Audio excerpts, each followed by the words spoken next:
We do not have data on the number of Singapore retail users of FTX, just as for other platforms that are not licensed here and do not operate in Singapore. Unfortunately, those who invested in cryptocurrencies through FTX's global platform would have lost money. As for Singapore's broader financial system and economy, our assessment is that spillovers from the FTX collapse will be very limited. MAS's surveillance shows that key financial institutions in Singapore have insignificant exposures to cryptocurrency and crypto players. Going forward, MAS plans to introduce some basic investor protection measures for DPT service providers which are licensed in Singapore. MAS recently published a consultation paper which includes proposals that DPT service providers, amongst other things, administer a risk awareness test to evaluate if potential retail customers are suitable for accessing cryptocurrency services, segregate customers' assets from their own assets so as to prevent lending out of customers' money and protect customers' interests should the service provider fail, and refrain from operating a trading platform while simultaneously taking proprietary positions for their own account to prevent conflicts of interest.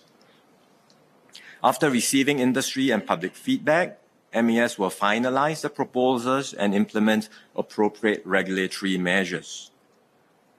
Let me emphasize that even with these proposed measures, MAS will not be able to prevent DPT service providers from failing or customers from suffering losses.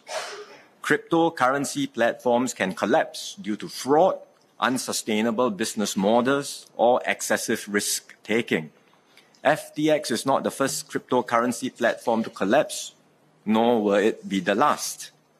Further, even if a cryptocurrency platform is well managed, cryptocurrencies themselves, as I mentioned earlier, are highly volatile and have no intrinsic value. Those who trade in cryptocurrencies must be prepared to lose all their value. No amount of regulation can remove this risk.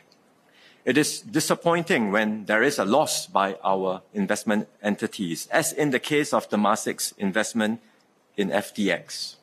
Even more so because the loss arose from what turned out to be a very badly managed company and from possible fraud and mishandling of customer funds.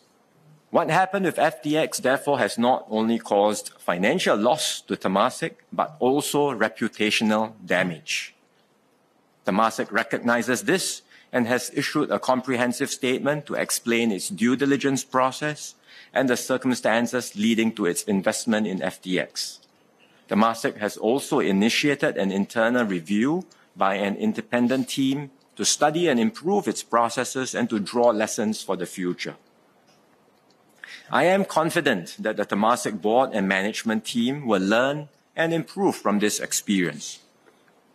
At the same time, we should see this FTX loss in the broader context of Temasek's performance in early-stage investments.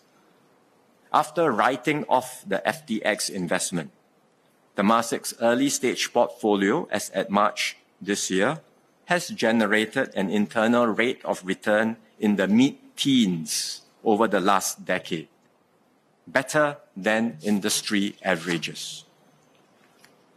The FTX loss will also not impact the NIRC, as the NIRC is tied to the overall expected long-term returns of our investment entities and not to individual investments.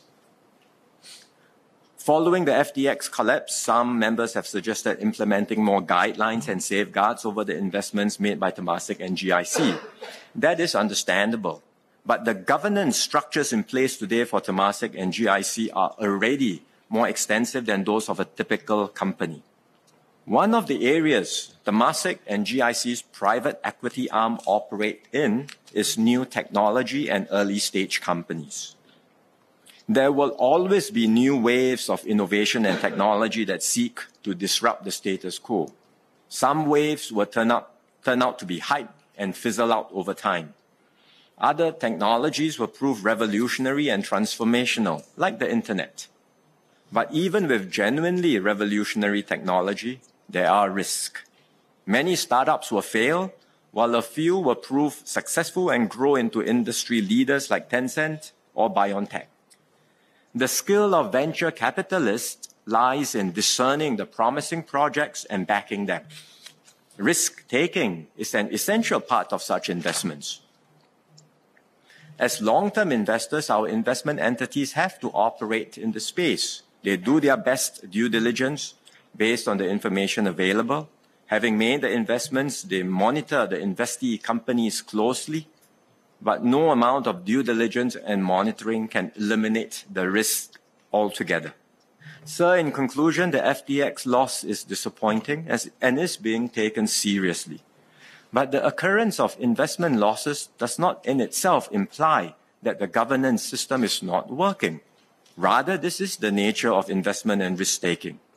What is important is that our investment entities take lessons from each failure and success and continue to take well-judged risk in order to achieve good overall returns in the long term.